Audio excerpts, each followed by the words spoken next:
on that note, I want to dive into a little bit. So let's talk a little bit about kind of some of your philosophies. You know, what is it like to train with you? You know, and then because I mean, you guys do an awesome job at your school. Thank you. Definitely, not only with like people that are doing this professionally or looking to do it, but just for anybody, right? Yeah.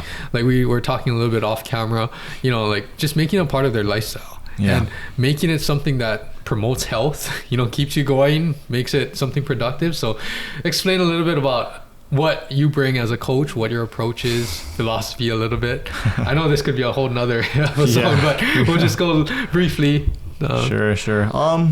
We got a good thing at the academy. I think we have a good culture there. You know, it's definitely one of those things where you leave your ego at the door, come in and learn.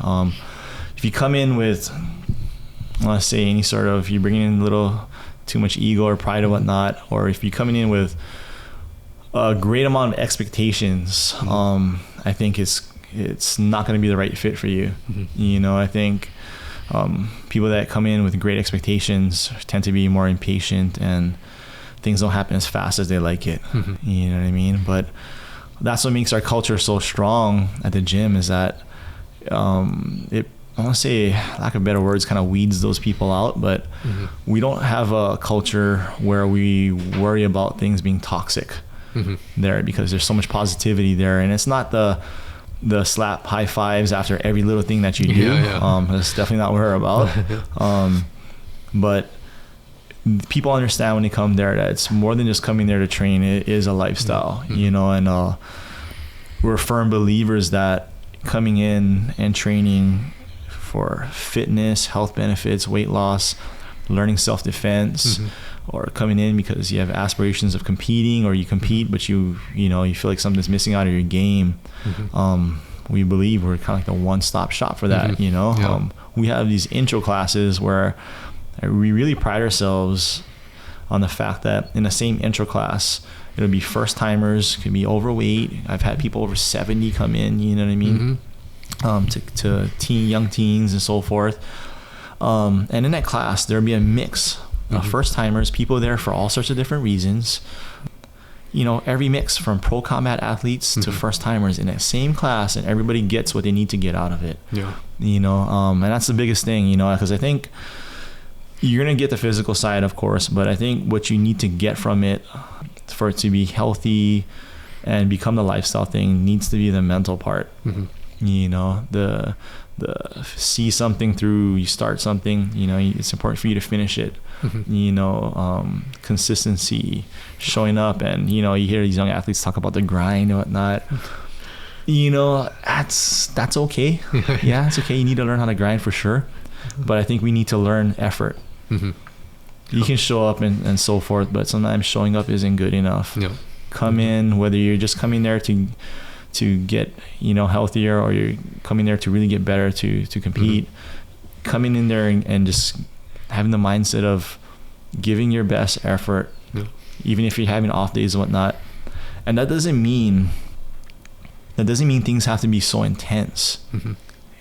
You know, but there's always something to be gained by coming in and putting forth your best effort. And, you know, we have a little, I guess, unofficial slogan is, you know, 1% better every day. If you just can get 1% better every day, just ask of yourself, if I can just get 1% better every day, you're better than you were yesterday. You know, if you come in the attitude of just kind of go through the motions and stuff, then why are you here? You know, and I always give these probably a little too lengthy speeches a lot of times after class and whatnot, but I think, you know, for me, what I've gone through in my life through training and so forth really helped me be successful outside of fighting. You know, or at least what I identify as being success. You know, I'm doing what I want to do, what I love to do on my terms, and I'm doing it for a living. You know what I mean? I'm helping people. And I think for the most part, I think we have a strong culture where I think most of our students are able to apply this in life with jobs and homes and whatnot. And that's like the biggest mission for me right there, is for you to have success and be happy with yourself, to have confidence and see that, hey man, you know, where I thought that I couldn't do, I actually can do, especially here in Hawaii. You know, we have some of the most talented athletes here. And I think there's a culture of, especially too, I think a couple of generations back, you work, you keep your nose down, you don't complain, you work really hard, and you look for security. And because of that, I think people settle. Yeah. You know, I see that in my family as well. Yeah. You know, and that's not necessarily a bad thing. You know, I've learned a lot of good things from that. Yeah. But at the same time, I think people are unable to recognize that they're individually more special than that. And that the ceiling is so much higher than they really think. And not to be all inspirational and whatnot, but it really is. So sometimes in class, man, I'll kill them. Yeah. I'll kill them in class. And afterwards, you know, I'll run them through a little circuit or something like that. And I'll give them a little talk afterwards, like, how many of you guys, you know, thought you could do that? Yeah. You know, it's just harder than maybe something you've ever done before. Yeah. You know, and I'll gauge it by who's in class and so forth and whatnot. But I'm like, I want you guys to realize, you know, I'll tell them, I want you guys to realize that just because the people around you haven't done something like that, you know, bigger than you've done, doesn't mean you can't do it. Don't let the people around you, your family, your friends, whatever your circle is, just because they didn't do it, that does not mean that you can. They aren't your limits. And people do that. They make their surrounding circle their limits. That becomes their limitations and whatnot. And it's such garbage.